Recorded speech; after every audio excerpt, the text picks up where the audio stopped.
Nanko odoziisi at the hairdressers. Ndewo. This is Yvonne from Learn Igbo Now Challenge, and in this video we're going to learn about a lady that visited a hairdressers after a long time. Nanke odoziisi at the hairdressers. But before we start, we're going to look at 5 words that we will learn from this video. And these words are onwa, onwa, onwa, month or moon. So onwa can either mean month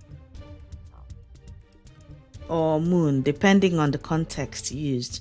But for the purposes of this story, onwa means month.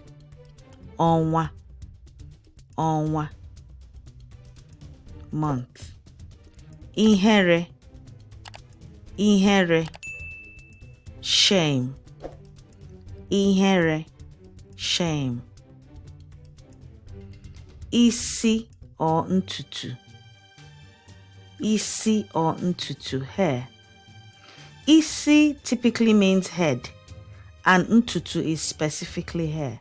But sometimes when people are referring to hair, they say isi, depending on how the sentence is being used.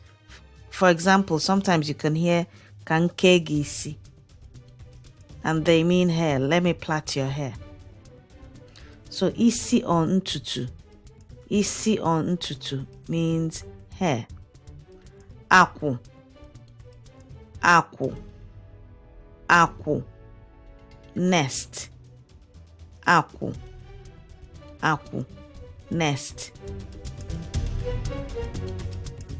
Odo, odo, rope. Odo, rope. Ready?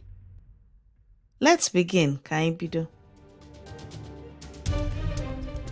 O meela ọnwa atọ odoziisi metụrụ m aka n'isi. O meela ọnwa atọ odoziisi metụrụ m aka n'isi.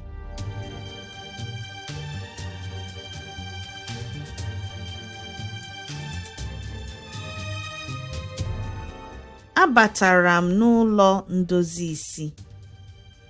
Ihere malite mewe m. Abatara m n'ụlọ ndozi isi. Ihere malite mewe m.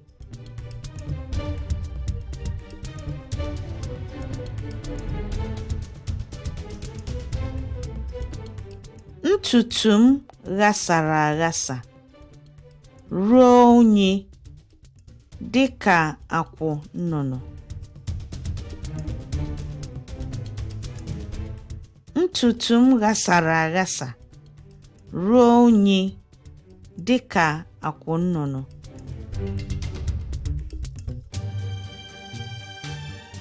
Ntutu m ghasara aghasa ruo unyi dịka akwụ nnụnụ.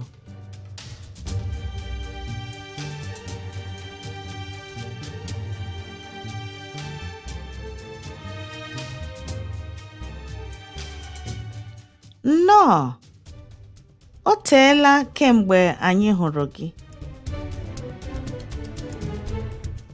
Nnọọ, o teela kemgbe anyị hụrụ gị.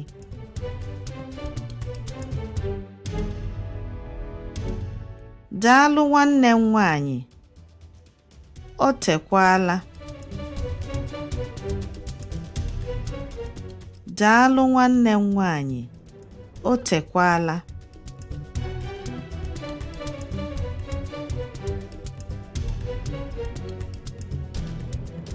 Kedu ihe ị chọrọ ka anyị mee n'isi gị taa?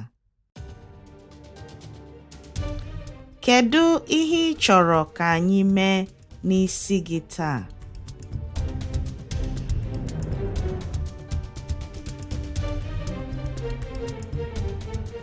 Achọrọ m ka a saa ya, wee kee ya eke. Achọrọ m ka a saa ya, wee kee ya eke.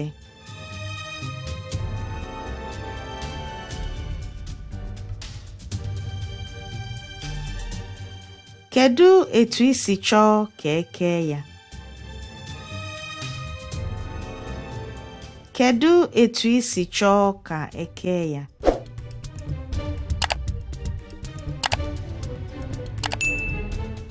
Achọrọ m ụdị nke dị na eserese a. Achọrọ m ụdị nke dị na eserese a.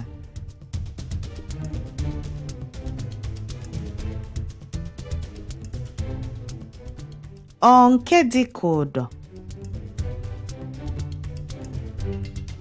Ọ nke dị ka ụdọ?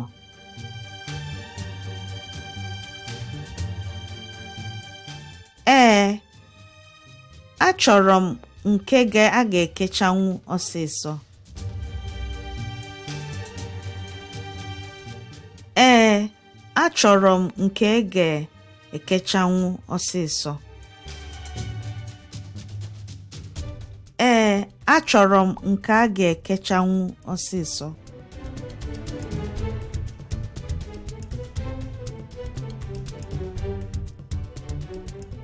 Nsogbu adịghị. Nọdụ ala ebe a ka anyị bido. Nsogbu adịghị.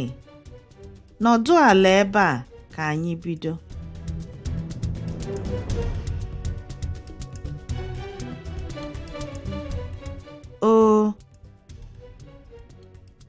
O. So the words we've learned from this video are ọnwa, ọnwa, ọnwa, moon or month.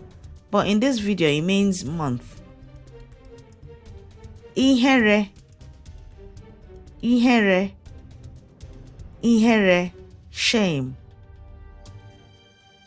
Isi or ntutu. Isi, ntutu. Isi, ntutu, hair. Isi can also mean head, but in this context it's hair. Akwụ, akwụ, akwụ, nest. Ụdọ, ụdọ, rope.